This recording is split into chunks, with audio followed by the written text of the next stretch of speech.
لله إن الحمد لله نحمده ونستعينه ونستغفره ونعوذ بالله من شرور أنفسنا ومن سيئات أعمالنا من يهده الله فلا مضل له ومن يضلل فلا هادي له أشهد أن لا إله إلا الله وحده لا شريك له وأشهد أن محمدا عبده ورسوله۔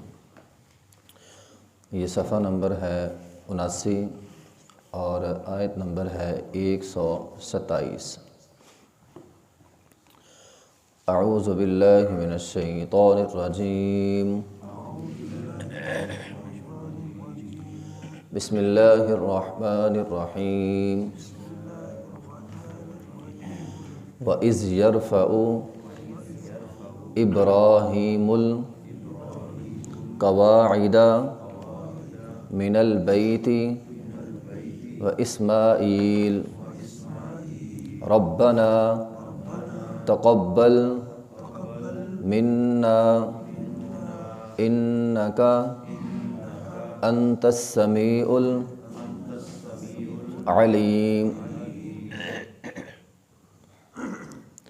وَإِذْ يَرْفَعُ، اور جب بلند کر رہے تھے ابراہیم علیہ السلام القواعد بنیادیں من البیت بیت اللہ کی، جب ابراہیم علیہ السلام بیت اللہ کی بنیادیں بلند کر رہے تھے، و اسماعیل، اور ساتھ ان کا بیٹا اسماعیل بھی شامل تھا، تو تعمیر کعبہ کرتے ہوئے انہوں نے دعا بھی کی اور کہا ربنا، اے رب ہمارے، تقبل منا، اس خدمت کو ہم سے قبول فرما لے، انکا بے شک تو، انت تو ہی، السمیع سننے والا، العلیم خوب جاننے والا ہے۔ وَإِذْ يَرْفَعُ إِبْرَاهِيمُ الْقَوَاعِدَ، ابراہیم علیہ السلام نے بیت اللہ کو تعمیر کیا، اور تعمیر کے دوران ہی انہوں نے یہ دعا کی کہ اے اللہ اس تعمیر کو، اس خدمت کو، ربنا تقبل منا، ہم سے قبول فرما لے، اے اللہ ہماری کوشش قبول فرما لے۔ وَإِذْ يَرْفَعُ إِبْرَاهِيمُ الْقَوَاعِدَ، قواعد کہتے ہیں بنیادوں کو۔ عبداللہ بن عباس رضی اللہ تعالیٰ عنہ چونکہ مفسر قرآن تھے، انہوں نے اس آیت کی تفسیر بیان کی ہے کہ قواعد سے مراد وہ بنیادیں ہوتی ہیں جو پہلے سے موجود ہوں۔ ایک چیز کی بنیاد پہلے سے موجود تھی، اسی بنیاد کے اوپر اس چیز کو دوبارہ تعمیر کر دینا، یہ ہوتا ہے قواعد۔ تو اس سے پتہ چلتا ہے کہ بیت اللہ پہلے تعمیر ہو چکا تھا، ایسا نہیں ہے کہ ابراہیم علیہ السلام نے بیت اللہ کو نئے سرے سے تعمیر کیا تھا، بیت اللہ کی تعمیر پہلے ہو چکی تھی، ابراہیم علیہ السلام نے اسی سابقہ تعمیر کے اوپر دوبارہ بیت اللہ کو تعمیر کیا۔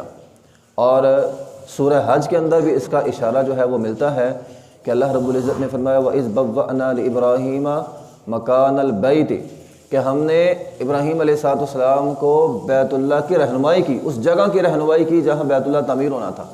تو اللہ تعالیٰ نے بتایا کہ اے ابراہیم یہ اس کی بنیادیں ہیں، اور اسی بنیاد کے اوپر تو نے بیت اللہ کو تعمیر کرنا ہے۔ تو اسی طرح ایک اور آیت بھی ہے، اللہ تعالیٰ فرماتے ہیں قرآن میں ان اول بیت وضع للناس للذی ببکۃ، روح زمین پر سب سے پہلے جو اللہ کا گھر بنا ہے وہ بیت اللہ بنا ہے۔ اب ابراہیم علیہ السلام سے پہلے انبیاء آ چکے تھے، آدم علیہ السلام، نوح علیہ السلام، اسی طرح لوط، قوم عاد قوم عاد تھی، قوم صالح علیہ السلام پیغمبر تھے، اسی طرح قوم سمود تھی۔ تو پیغمبر تو پہلے بھی آ چکے تھے، تو وہ نماز کہاں پہ پڑھتے تھے، ان کا قبلہ کون سا تھا؟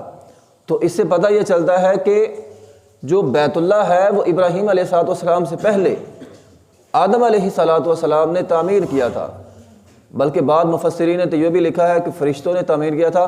بہرحال اس کی کوئی خاص پکی دلیل تو نہیں ہے، لیکن خیر اس بات کا اشارہ تو حدیث کے اندر موجود ہے کہ کعبۃ اللہ کی تعمیر سب سے پہلے آدم علیہ السلام نے کی ہے۔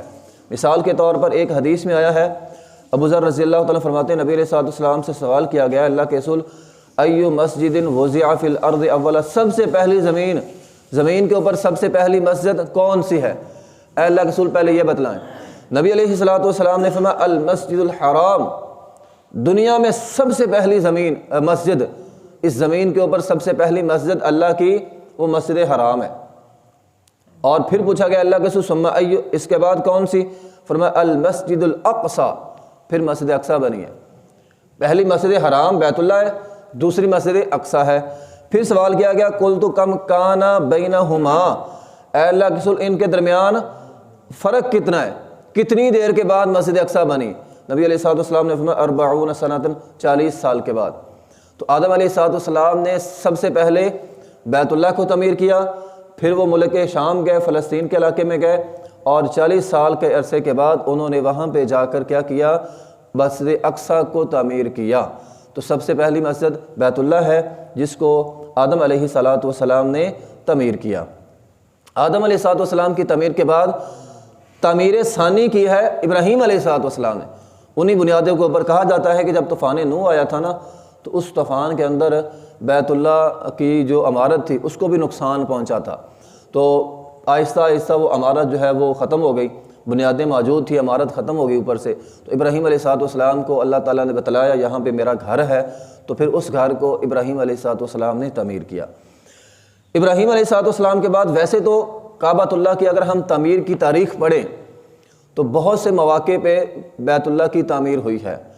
کچھ تعمیریں تو نبی علیہ الصلوۃ والسلام کی بعثت سے پہلے ہی ہو چکی تھیں، خیر ان کے بارے میں کوئی واضح حدیث میں یا قرآن میں ملتا تو نہیں ہے کہ انہوں نے تعمیر کی ہے، لیکن تاریخ کے اندر لکھا ہوا ہے۔ جس طرح کہ سب سے پہلے جرہم قبیلہ، جو قبیلہ ابراہیم علیہ الصلوۃ والسلام جب اپنے بیٹے کو چھوڑ کر اسماعیل اور اماں حوا کو چھوڑ کر اسماعیل کو اور اپنی بیوی کو چھوڑ کر چلے گئے تھے، تو اس وقت وہاں پہ جو قبیلہ سب سے پہلے آباد ہوا تھا وہ جرم قبیلہ تھا، ٹھیک ہے۔ تو اماں ہاجرہ اور اسماعیل دو تھے وہاں پہ، اور سب سے پہلا جو قبیلہ وہاں پہ آیا پانی کی تلاش میں وہ جرم قبیلہ تھا، اور اسی قبیلے نے بعد میں بیت اللہ کو پھر دوبارہ تعمیر کیا تھا، مضبوط کر کے تعمیر کیا تھا۔ تو سب سے پہلے پھر ابراہیم علیہ الصلوۃ والسلام کے بعد انہوں نے تعمیر کیا، اس کے بعد پھر قریشیوں نے بھی کیا تھا۔ ایک تو نبی علیہ الصلوۃ والسلام کے جد امجد تھے قصی، ان کے حوالے سے بھی ملتا ہے کہ انہوں نے بھی تعمیر کیا تھا۔ بہرحال قریش نے تو پکا تعمیر کیا تھا، یہ تو حدیث کے اندر موجود ہے۔ نبی علیہ الصلوۃ والسلام کی بعثت سے چند سال پہلے، یعنی آپ کی عمر تقریباً 35 سال تھی، اس وقت ایک سیلاب آیا تھا جس کی وجہ سے بیت اللہ جو ہے اس کی دیواریں بہت زیادہ خستہ حالت ہو گئی تھی۔ تو جو اس وقت وہاں پہ قریش تھے اور دیگر قبیلوں کے بڑے بڑے سردار تھے، انہوں نے مل کر فیصلہ کیا کہ ہم کعبۃ اللہ کو دوبارہ تعمیر کریں گے۔ اس فیصلے کے تحت کعبۃ اللہ کو دوبارہ تعمیر کیا گیا، اور ساتھ یہ بات بھی طے ہوئی تھی، دیکھو کافر ہیں اور طے کیا کر رہے ہیں، طے انہوں نے یہ کیا کہ کعبۃ اللہ میں حلال کی کمائی لگانی ہے۔ ہم حرام بھی کھاتے ہیں، ناجائز بھی کرتے ہیں، تو ناجائز کمائی اللہ کے گھر کو نہیں لگانی۔ ان کافروں کو یہ بات سمجھ میں تھی، لیکن شاید آج کا یہ مسلمان بھول گیا ہے، لیکن کافروں کو اس بات کی سمجھ آیا کہ اللہ کے گھر میں ناجائز کمائی نہیں لگاتے، حلال کی کمائی لگانی ہے۔ انہوں نے کہا حلال کی کمائی تو ہمارے پاس شاید تھوڑی ہو، انہوں نے کہا لگانی حلال کی ہے، حرام کی نہیں لگانی، مجبوری کی حالت میں میری لگانی۔ پھر کیا ہوا، جو پیسے وہاں پہ جمع ہوئے، جو مال وہاں پہ جمع ہوا حلال کا جو تھا وہ تو تھا ہی تھوڑا سا۔ پھر قریش نے کیا کیا کہ اصل میں جو ابراہیم علیہ الصلوۃ والسلام نے بیت اللہ تعمیر کیا تھا نا، ایک تو اس کے دروازے دو تھے، ایک آنے کا اور ایک جانے کا، اور دوسرا اس کا جو دروازہ تھا نا وہ نیچا تھا۔ اب دروازہ بہت اونچا ہے، ایسے اوپر کر کے ہاتھ لگتا ہے دروازے کو، پہلے دروازہ نیچا تھا، نیچے دروازے تھے آنے کا اور جانے کا۔ قریش نے کیا کیا، ایک تو کعبہ کی عمارت کم کر دی۔ یہ جو حتیم اس وقت ہمارے ہاں بھی موجود ہے، وہ جو باؤنڈری لگی ہوتی ہے، وہ حتیم والی جگہ وہ کعبۃ اللہ کی جگہ ہے۔ یہ قریش کے پاس پیسے کم تھے تو انہوں نے کہا ہم چھوٹی عمارت بنا لیتے ہیں، اور پھر انہوں نے چونکہ پیسے ان کے پاس کم تھے، 2 دروازوں کی بجائے 1 دروازہ بنا دیا۔ انہوں نے 2 دروازے ہم سے نہیں بنتے، حلال کی کمائی تھوڑی ہے۔ انہوں نے 1 دروازہ بنا دیا، اور پھر اس دروازے کو انہوں نے اونچا بنا دیا تاکہ عام لوگ نہ جائیں، جس کو ہم اجازت دیں، بڑے بڑے سردار جو ہے نا وہی اندر جا سکیں، عام لوگ اندر نہ جا سکیں۔ اور اس تعمیر میں نبی علیہ الصلوۃ والسلام نے بذات خود حصہ لیا تھا۔ آپ اپنی کمر پر پتھر اٹھا کے لاتے تھے، لوگ بھی اٹھاتے تھے، آپ بھی ان کے ساتھ اٹھا رہے تھے۔ اور پھر وہ جو مشہور واقعہ ہے حجر اسود رکھنے کا، وہ نبی علیہ الصلوۃ والسلام اسی وقت پیش آیا تھا کہ ہر قبیلہ یہ چاہتا تھا کہ حجر اسود کے پتھر کو ہم نے وہاں پہ رکھنا ہے، ہم نے رکھنا ہے، لڑائی ہو گئی۔ پھر نبی علیہ الصلوۃ والسلام نے فیصلہ کیا تھا کہ ایک چادر لائی جائے، اس چادر میں حجر اسود کو رکھ دیا جائے اور اس چادر کا کنارہ ہر قبیلے کا سردار پکڑے گا، کناروں میں ہر قبیلے کا سردار جو ہے وہ چادر کو پکڑ لے۔ جب ہر قبیلے کے سردار نے چادر کو پکڑا، اوپر کیا، جب اس کی جگہ جہاں حجر اسود رکھنا تھا جب وہ مقام آیا تو نبی علیہ الصلوۃ والسلام نے اپنے ہاتھ مبارک سے اس کو اٹھا کے اور اس دیوار کے اندر جو ہے وہ نصب کر دیا جہاں پہ وہ رکھنا تھا۔ تو یہ تعمیر نبی علیہ الصلوۃ والسلام کے زمانے میں ہوئی۔ بہرحال پھر نبی علیہ الصلوۃ والسلام جب مکہ فتح ہوا تھا تو مکہ فتح جب ہوا، نبی علیہ الصلوۃ والسلام نے یہ خواہش ظاہر کی۔ عائشہ رضی اللہ تعالیٰ فرماتی ہیں نبی علیہ الصلوۃ والسلام نے فرمایا تھا کہ میری خواہش یہ ہے، میرا دل یہ کرتا ہے کہ میں کعبۃ اللہ کو گرا کے اس کو واپس ابراہیم علیہ الصلوۃ والسلام کی تعمیر پر بنیادوں پہ تعمیر کروں، یعنی حتیم کو بھی شامل کر لوں، دروازہ بھی نیچا کر دوں اور 2 دروازے بنا دوں، ایک آنے کا ایک جانے کا۔ لیکن اے عائشہ تیری قوم سے مراد نبی علیہ الصلوۃ والسلام کی قوم ہی تھی، تو فرمایا یہ میری جو قوم ہے نا جو نئی نئی مسلمان ہوئی ہے، ان کے اندر افراط اور تفریط کا خدشہ ہے کہ یہ لوگ کہیں گے کہ بیت اللہ کی تو ایک تعظیم لوگ کرتے تھے کہ اس نے تو آتے ہی بیت اللہ کو گرا دیا ہے، تو کہیں یہ لوگ منتشر اسلام سے نہ ہو جائیں، اسلام سے دور نہ بھاگ جائیں، تو اس وجہ سے نبی علیہ الصلوۃ والسلام نے اس کو گرایا نہیں۔ لیکن امیر معاویہ رضی اللہ تعالیٰ عنہ ان کی وفات کے بعد جب یزید کا دور آیا تھا تو حجاز کے اندر کچھ عرصے کے لیے، یہ حجاز کا علاقہ ہے، یہ جو مکہ مدینہ یہ طائف کے علاقے نا، اس کو حجاز کا علاقہ کہلایا جاتا ہے۔ یہ جو عرب کی اتنی پٹی ہے نا ساری، یہ حجاز کا علاقہ کہلائی جاتی ہے۔ تو یہ جو حجاز کا علاقہ تھا نا، اس کے اندر تھوڑے عرصے کے لیے حکومت آئی تھی عبداللہ بن زبیر رضی اللہ تعالیٰ کی، غالباً تقریباً 6 سال کے لیے۔ تو عبداللہ بن زبیر رضی اللہ تعالیٰ عنہ، چونکہ حضرت عائشہ رضی اللہ تعالیٰ ان کی خالہ تھی، عبداللہ بن زبیر کی خالہ تھی حضرت عائشہ رضی اللہ تعالیٰ، اور نبی علیہ الصلوۃ والسلام کا فرمان حضرت عائشہ کے لیے تھا، تو وہ چونکہ ان کے خالہ تھی تو انہوں نے اپنی خالہ کی خواہش اور نبی علیہ الصلوۃ والسلام کی خواہش پر بیت اللہ کو دوبارہ ابراہیم علیہ الصلوۃ والسلام کی طرز پر بنا دیا، یعنی ایک تو عمارت بڑی کر دی، دروازے 2 کر دیے اور دروازہ بھی نیچا کر دیا۔ پھر ان کی حکومت جب ختم ہوئی، دوبارہ جو بنو امیہ تھے، ویسے تو پوری جو مسلمانوں کی خلافت تھی وہ بنو امیہ کے پاس ہی تھی، یہ حجاز کی پٹی پر صرف عبداللہ بن زبیر کی حکومت تھی۔ پھر جب بنو امیہ کی حکومت حجاز کی پٹی پر بھی آئی تو حجاج بن یوسف نے دوبارہ اس کو گرا کر پہلی والی حالت میں لے آئے، وہ جو قریش نے بنایا تھا۔ انہوں نے کہا کہ نبی علیہ الصلوۃ والسلام نے چونکہ اس حالت کو ٹھیک رکھا تھا، ہم بھی اسی حالت پر دوبارہ بنا دیں گے۔ پھر حجاج بن یوسف نے دوبارہ اسی حالت پہ بنا دیا۔ اس کے بعد جب خلیفہ ہارون الرشید آیا تو اس زمانے میں لوگوں نے کہا نہیں جی نہیں، اس کو دوبارہ ابراہیم علیہ الصلوۃ والسلام کی بنیادوں پر بناؤ، حتیم کو اندر شامل کرو، دروازے نیچے کرو، 2 دروازے بناؤ۔ تب امام مالک رحمۃ اللہ علیہ، مالک بن انس رحمۃ اللہ علیہ، جو اس وقت کے سب سے بڑے امام تھے، انہوں نے کہا کیا ہو گیا تم لوگوں کو، تم نے کعبۃ اللہ کو بادشاہوں کا کھیل تماشا بنا لیا ہے کہ ایک بادشاہ آتا ہے بڑا کر دیتا ہے، دوسرا بادشاہ آتا ہے چھوٹا کر دیتا ہے۔ یہ اللہ کا گھر ہے، یہ کوئی کھیل تماشا تھوڑی ہے تمہارے بادشاہوں کا، چھوڑ دو اس کو، اب جس حالت میں ہے اسی حالت میں اس کو رہنے دو۔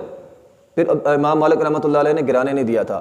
اور اس کے بعد یہ ترکوں نے، یہ سلطان احمد بن سلطان محمد نے دوبارہ اس کی تعمیر کرنی چاہی تھی، اور اس نے ارادہ کیا کہ میں 1 اینٹ سونے کی لگاؤں گا، 1 اینٹ چاندی کی لگاؤں گا اور اس کو دوبارہ بناؤں گا۔ لیکن اس وقت کے علماء نے بھی اس کو گرانے نہیں دیا تھا۔ اس نے کہا مرمت کے کام جتنے مرضی کرو، لیکن اب اس کو ہم نے گرنے نہیں دینا، بس ٹھیک ہے جو بنا ہوا ٹھیک ہے۔ تو اس وقت بھی پھر اس کو گرا نہیں گیا۔ تو بہرحال آج جو اس وقت ہمارے سامنے جو کعبہ ہے، وہ جو کعبہ ہے نا، وہ وہی ہے، اسی طرز پر بنا ہوا ہے جس کو حجاج بن یوسف نے بنایا تھا اور جو نبی علیہ الصلوۃ والسلام کے زمانے میں تھا۔ اس کا بھی دروازہ اونچا ہے، 1 دروازہ ہے، اور حتیم کا وہ حصہ اسی طرح جو ہے وہ چھوڑا ہوا ہے۔ تو بہرحال یہ حدیث ضرور ہے، بخاری کی حدیث ہے، نبی علیہ الصلوۃ والسلام نے فرمایا تھا قیامت سے پہلے کعبۃ اللہ کو گرا دیا جائے گا، اور فرمایا تھا ایک حبشی گرائے گا، بریک پنڈلیوں والا کالا حبشی آئے گا اور کعبۃ اللہ کو گرا دے گا۔ یہ عیسیٰ علیہ الصلوۃ والسلام جب دنیا میں آئیں گے، حکومت کریں گے، اور اس کے بعد جب وہ فوت ہو جائیں گے، مسلمان آہستہ آہستہ اس زمین سے ختم ہو جائیں گے، ایک ہوا چلے گی جس ہوا میں ہر مومن جو ہے وہ فوت ہوتا جائے گا، اس کے بعد کفر کا راج ہوگا اور اس وقت یہ بیت اللہ جو ہے وہ گرا دیا جائے گا، لیکن اس کے بعد ساتھ ہی قیامت بھی رونما ہو جائے گی۔ تو بہرحال یہ کعبۃ اللہ قیامت سے قبل بالکل ختم کر دیا جائے گا، یہ بخاری کی حدیث جو ہے وہ موجود ہے۔ تو بہرحال وَإِذْ يَرْفَعُ، یہ تاریخ تھی تھوڑی سی کعبۃ اللہ کی جو ہم نے پڑھی۔ وَإِذْ يَرْفَعُ إِبْرَاهِيمُ الْقَوَاعِدَ، تو انہی بنیادوں پر ابراہیم علیہ السلام نے کعبۃ اللہ کو تعمیر کیا، وإسماعیل، اور 7 بیٹے کو بھی۔ تو کیا پتہ چلا، نیکی کے کاموں میں اولاد کو بھی شامل کرنا چاہیے۔ ان کے بیٹے تھے نا اسماعیل، تو اللہ کا گھر بنایا تو 7 بیٹے کو بھی شامل کر لیا۔ تو اولاد جب بیٹے کو نیکی کے کاموں میں شامل کرے گی نا تو بیٹے فرما بردار ہوں گے۔ شاید یہی وجہ ہے کہ اسماعیل علیہ السلام نے ہر وقت فرما برداری کی ہے اپنے باپ کی، کیونکہ وہ ہر نیکی کے کام میں بیٹے کو شامل رکھتے تھے، حتیٰ کہ جب انہوں نے کہا بیٹا تیرے گلے پر چھری چلانی ہے، وہ فرما بردار ہو گئے۔ انہوں نے کہا جی کوئی بات نہیں، خیر ہے، اللہ کا حکم ہے آپ چھری چلا دیں۔ تو اولاد کو نیکی کے کاموں میں شامل کرنا چاہیے، یہ نہ کہیں یہ چھوٹا کام ہے، چھوٹے چھوٹے کاموں میں بھی شامل کر لیا کریں اولاد کو، اس سے تربیت اچھی ہوتی ہے۔ تو بہرحال فرمایا وہ اسماعیل، اور انہوں نے اسماعیل علیہ السلام کو بھی ساتھ جو ہے وہ شامل کر لیا، اور کہا ربنا تقبل منا، اے رب ہمارے تو قبول فرما۔ یہ بہت بڑی بات ہے محترم بھائیوں، نیکیاں ہم کرتے ہیں، نمازیں بھی پڑھتے ہیں، صدقہ و خیرات بھی کر لیا، حج بھی کر لیا، عمرہ بھی کر لیا، زکوٰۃ بھی دے لی، لیکن یہ ایک کام ہم بھول جاتے ہیں، قبولیت کی دعا کرنا۔ دیکھیں ابراہیم علیہ السلام انبیاء کرام کے جد امجد ہیں، ان کی نیکی میں، ان کے خلوص میں رتی برابر بھی شک نہیں ہے، اللہ کے نبی ہیں، ان کے بارے میں شک کرنا تو اپنے ایمان سے ہاتھ دھونا ہے، لیکن وہ کیا کہہ رہے ہیں، اے اللہ قبول کر لیں۔ تو ہم سمجھتے ہیں ہم نے نماز پڑھ لی ہے بس ٹھیک ہے، قبول ہو ہی جانی، میری نماز بھلا قبول کیوں نہ ہو، صدقہ کیا ہے تو قبول ہو ہی جائے گا، قرض دیا ہے تو قبول ہو ہی جائے گا۔